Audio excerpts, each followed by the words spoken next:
Welcome back to Every Naval Battle in History. After a hiatus, we are back to follow up on the naval component of the Three Kingdoms era of Chinese history.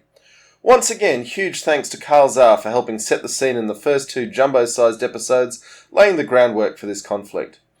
In this episode, we tackle the Battle of Xiaoting, sometimes called Yiling, around 221 CE.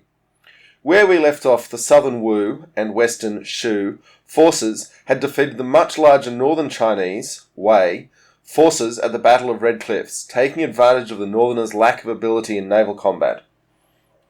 In particular, the Wu forces continually were able to use their knowledge of the winds and the currents in the mighty Yangtse River to pin their opponents on lee shores, that is, with the wind keeping them pinned to the shore, followed up with fire attacks using the wind to obliterate numerically superior forces.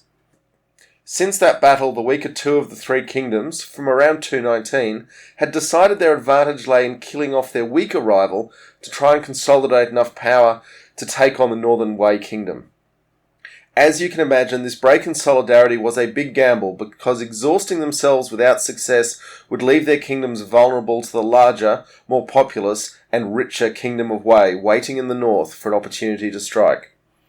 Here's a good time-lapse of the progress of the kingdoms courtesy of Wikipedia. In 219, Lu Meng and the Wu king Sun Quan succeeded in ambushing, capturing, and executing the Shu general Guan Yu, a man who has entered history as the god of war.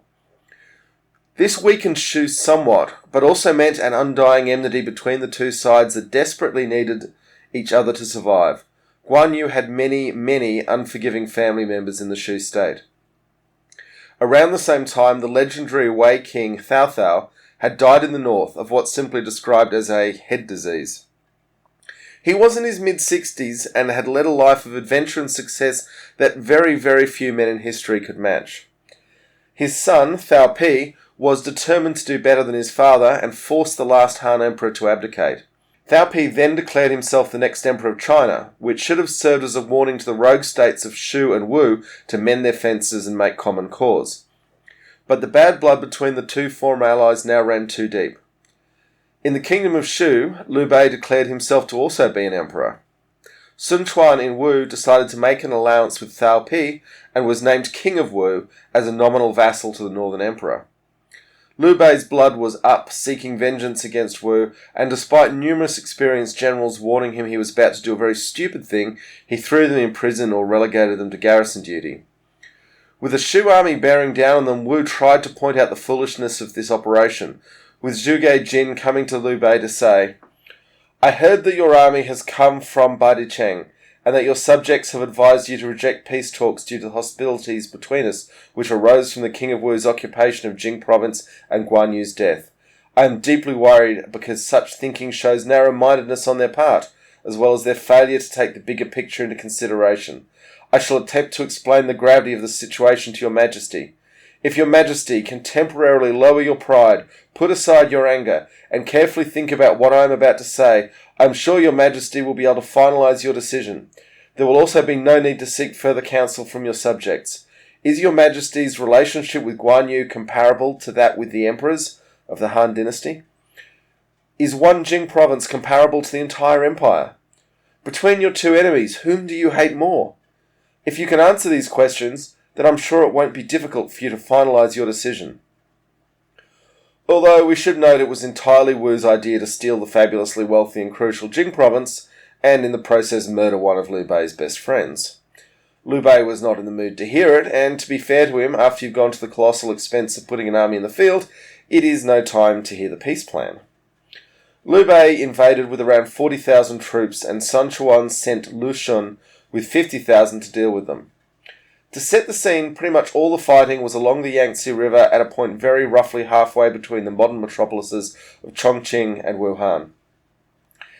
In the opening part of the campaign, Lu Xun saw through Liu Bei's efforts to draw him into ambushes.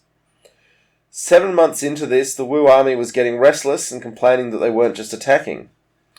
Lu Xun told them, "Liu Bei is cunning and experienced. In the initial stage, his army was very focused and its morale was very high, so we could not defeat with them.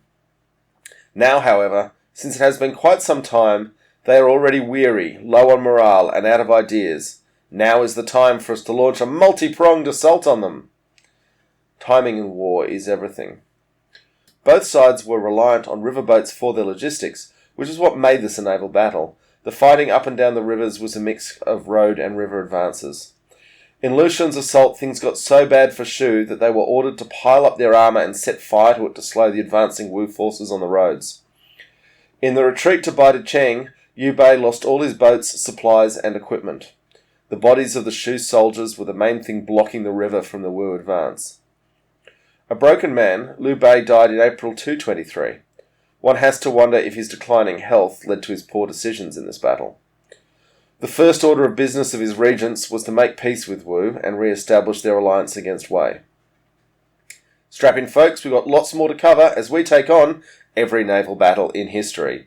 Smash those like and subscribe buttons, ring that bell, you don't want to get left behind.